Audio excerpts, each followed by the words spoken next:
This is Spicy and Zone Sports. As you know, powered by 100 Spicy and Media. Sanibulisa ama-supporters wethu nababukeli emakhaya. Namhlanje sila ngaphandle sibukela intwana encane ezidlala ibhola zalishikisha. Na uyabona. Sizothi ishwelele sokhuluma nabo-coach basitshele ngama-performance wama-player phakathi kwamathimba wabo. Sithi shwelele uyazi nawe. D'accord.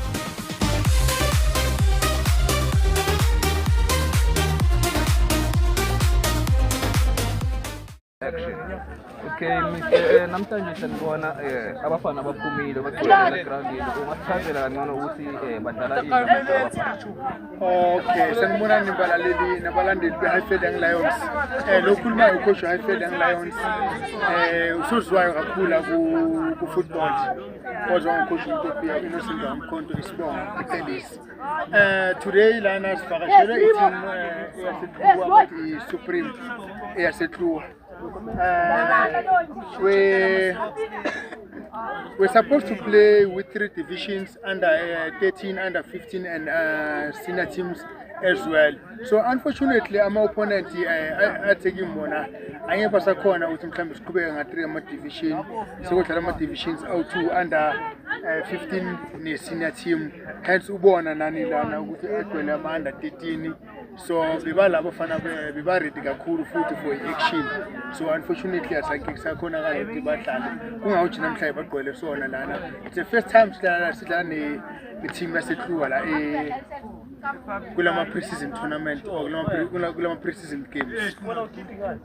Okay, coach, can you describe the locality ithimba lakho ukuthi lidlale kanjani namhlanje? I-team yami ngisho ukuthi idlale kahle kakhulu hence sitholile i-win. Although kunama mistake lapho nalapho goalkeeping department he made mistake defending also now futhi benza amaphutha, but then angeke sihlale kula maphutha lawo bawenzile because in football or in life sifunda ngawo lawo maphutha lawo.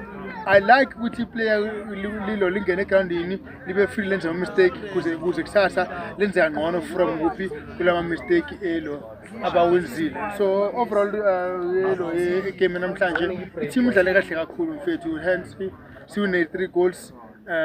Zange saconsider lutho okushona ukuthi combination going forward, attacking and also foot defending, we're stable. Okay, coach.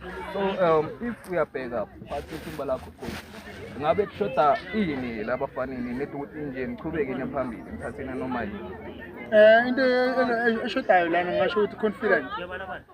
Some of our players are confident ayikho, like basaba ukudlala, basaba ukwenza ama mistake into ezinjalo. So and then some of them abajwayelanga ukudlala ku under 15, bajwayele ukudlala ku lower division of which is under 11 and under 13 as well. So if umuntu umnikeza ibhola uyasaba ukwenza ilo like a mistake, asaba ukuthi mhlambe bazomrasela or maybe le mistake akayenzile leyo so consider ngayo i-good because of abajwayelanga ukwenza la mistake elo anjengalawo. So and then lucky enough we had a new coach namhlanje of which is uJuna Nyonyane. Sithethe sambeka as i-head coach yethu namhlanje nobeka good kakhulu elo ebafaneni abafundisa ibhola eli-right, abacoach abatshela ukuthi yini into kumele bayenze, yini into kumele bangayenzi as well futhi. Akuthiwa-ke abafana abaqhubeke bayenze what they great for, what they best for, yabo? Yeah. So yajabulisa esayitini lakhona uzizwa kanjani so far? Esayitini lami as a head coach Highfield Young Lions and futhi as a manager as well, ngijabula kakhulu mfethu ukubona izintwana zivela egroundini in numbers. Okushona ukuthi bafana kunento abayifunayo, kunento abayidingayo empilweni ukuze bakhona ukukhula, yabo. So unfortunately i-support ayikho ngalendlela leyo engi-expecting ngakhona from ebazalini.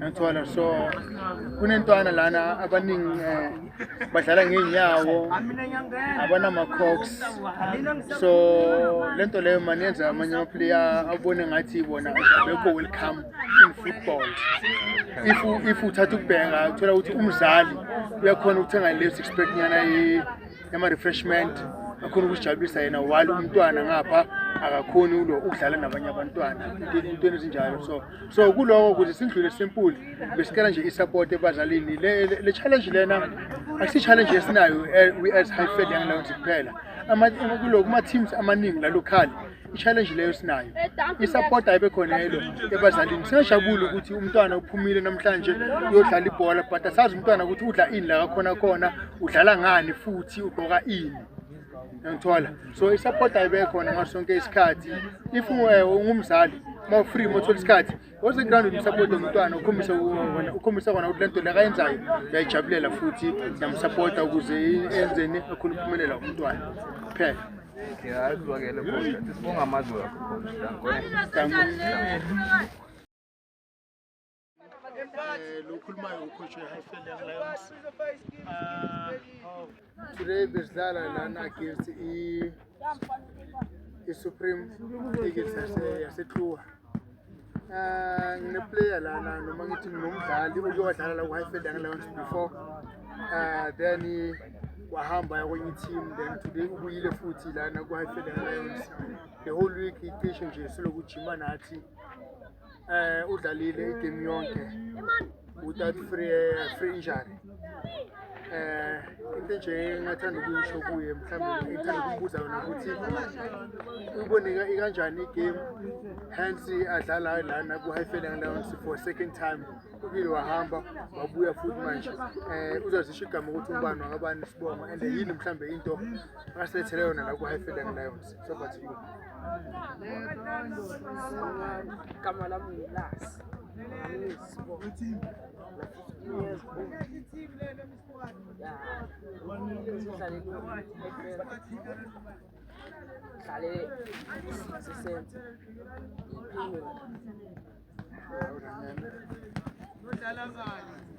uzonceda ngani team njengoba manje nako ubuyile futhi kwesi-2 and uyowahamba ne-team yokuqala ubuya futhi manje so what can you expect as a team management?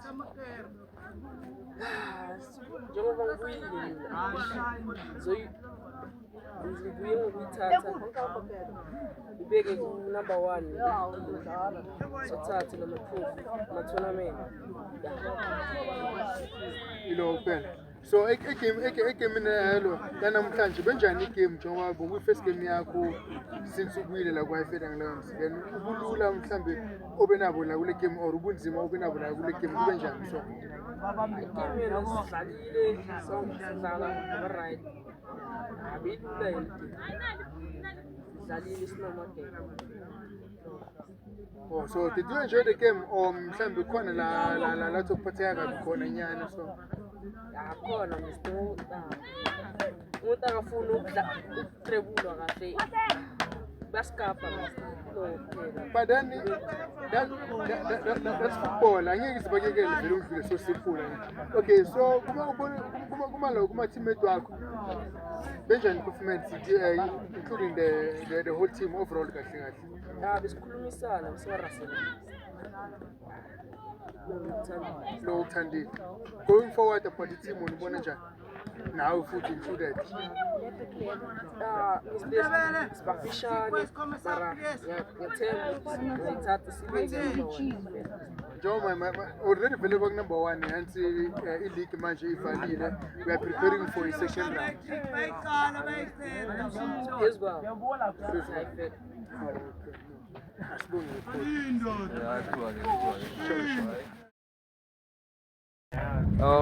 Hello coach, kunjani? Kaphileka mhlathi namhlanje benivakashele i-100 Spartans Media sila groundini nje besizobukela khona. Ungasichazela kangcono coach udescribe i-team yakho the way idlale ngakhona namhlanje?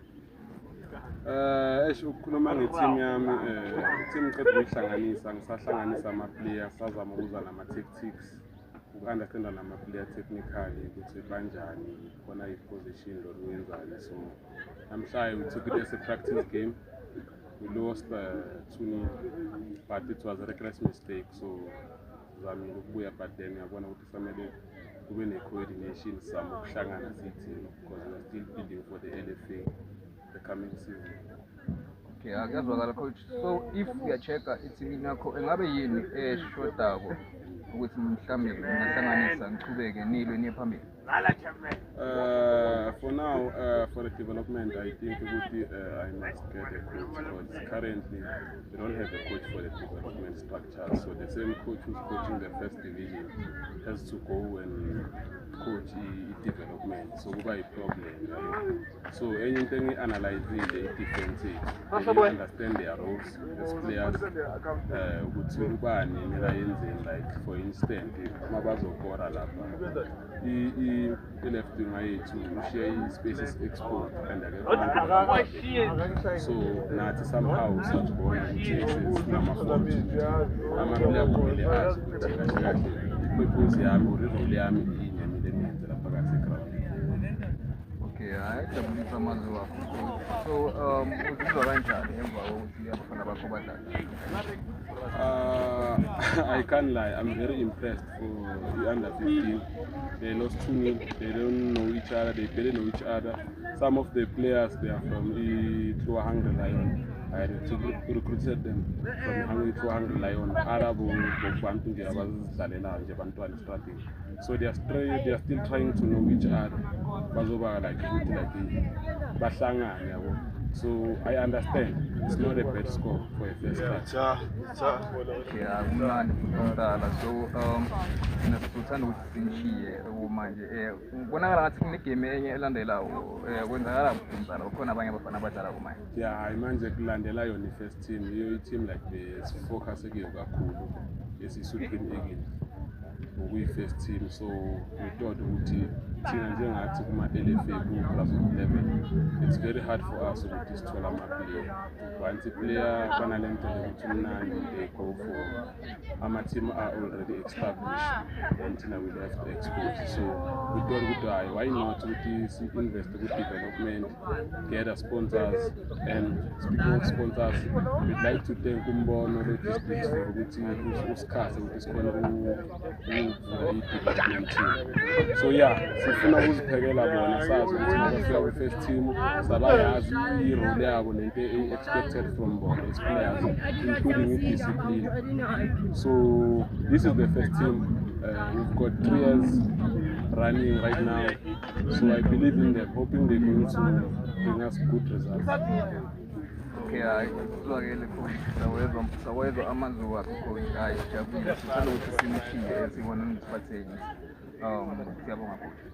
Sibonga nathi, we love to invite you in our upcoming events and appreciate into yenza for grassroots level the sport set because ama-media kureke ukuthi sivele and ama-player wethu kunzima ukuthi athole exposure, but we are really grateful ukuthi kunabantu abafana nani abafuna uku-improve i-sport sethu especially emakhaya. Siyabonga ukusiphathela.